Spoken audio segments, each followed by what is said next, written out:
Welcome back to Daniel. This time let's dig into a couple of examples of the revealing dreams and visions in the book and see what's going on. I mean, are there any connections between them? How do the visions and dreams of 2 through 7 compare or contrast with what we find in 8 through 12? So turn in your Bibles, if you would, to chapter 2, and let's take a look at a dream that frustrated old King Nebuchadnezzar. The narrative gives us some background into the religious culture of the ancient Near East.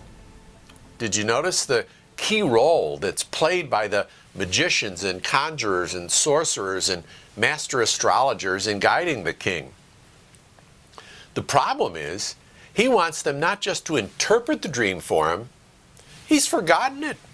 So he expects them to play back his own dream for him and then explain it. Well, they can't. And that can be most disarming, right? Look at the last part of verse 5. Disarming, get it? Well, as the narrative develops, what Nebuchadnezzar is asking for is an absolute impossibility. Verses 10 and 11. In his fury, the king decrees that the whole union membership should be slain, and Daniel gets swept up in the dragnet. Oh, Daniel appeals for a little time, and he and his buddies pray for God's wisdom and for God's compassion on these condemned Gentiles. And that's a powerful side note. God responds. And watch how Dan responds. What do you make of the theology of 2:20? What do you make of the theology of verse 21? Compare this claim with verse 37. And verse 22? Think about that. So, what's the dream? How does Dan know this? Nebuchadnezzar dreamt of a huge statue. And Dan claims that there's a God in heaven who reveals mysteries. See, Dan has a theology of a revealing God. Well, this statue is breathtaking. The head was what? Verse 32? And then Daniel focuses on the chest and arms of what? Then what? Belly and thighs were bronze, and the lower legs were made of iron, and the feet were part iron and part clay. Anything else significant in the dream? Verse 34.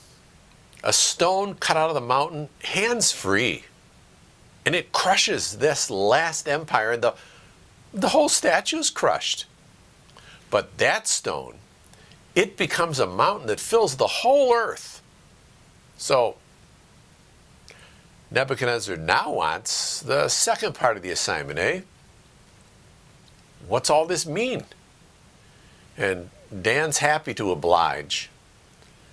What's the significance of the head of gold? Verse 37, verse 38. Okay?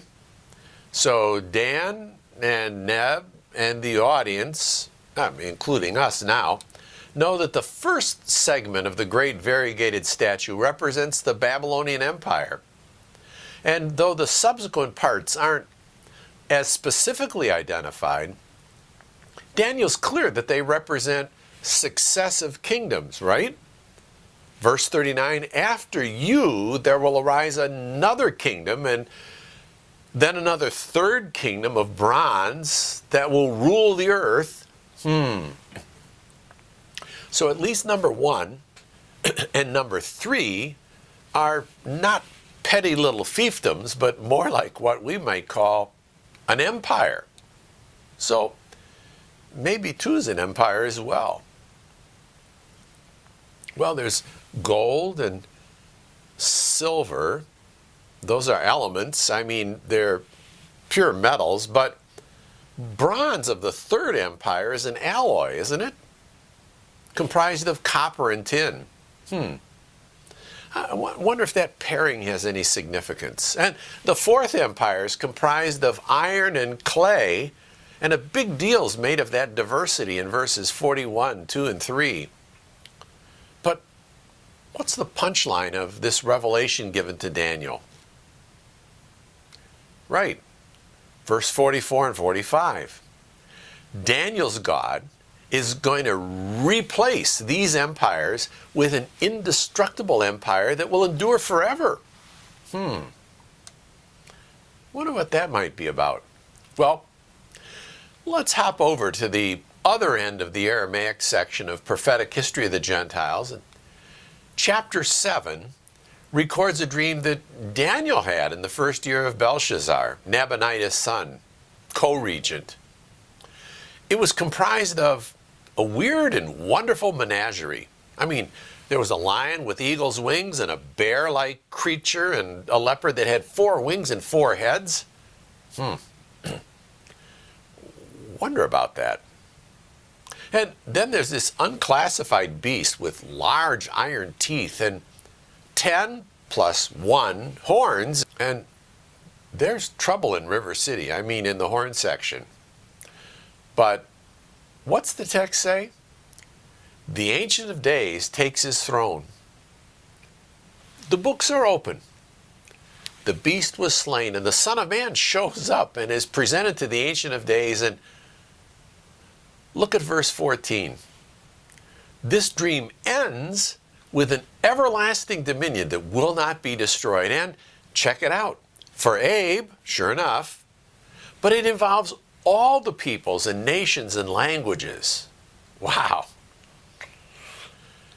Given the description of this menagerie, it's not a stretch that this was a nightmare for Dan. Look at verse 15. He wants to know exactly what all this means. So, was the meaning revealed? Or is Dan left hanging in suspense? As the explanation is provided to Dan, do you see a parallel with the meaning of Nebuchadnezzar's dream? I mean, 4 successive empires, superseded by an everlasting kingdom, ruled over by the Son of Man, verse 13 and 14, and possessed by the people of the highest God forever, verse 22, and again in verse 27. But not before some serious conflict with the last of the latest empire. So, let's switch to the Hebrew section. Look at the prophetic history of Israel. Chapter 8 reports a vision given to Daniel.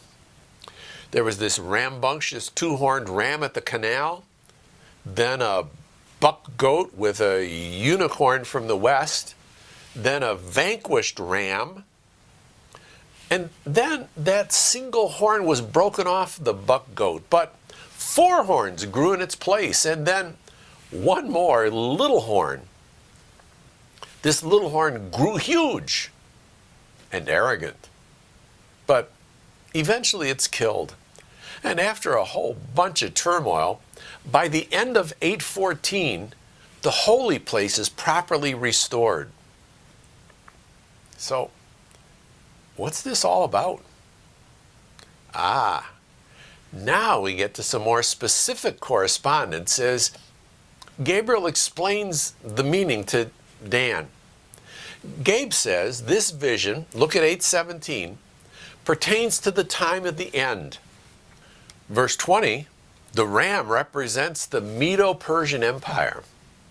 Verse 21, the goat represents the Hellenic Empire. We know from this side of history was established by Alexander the Great and then divvied up among his 4 generals, the 4 horns that replaced the unicorn in verse 22. And then there's this troublesome little horn that represents the evil eschatological Antichrist.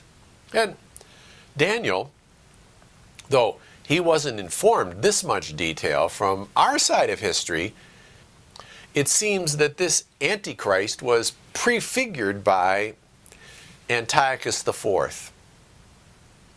Think about it. We'll see in a bit.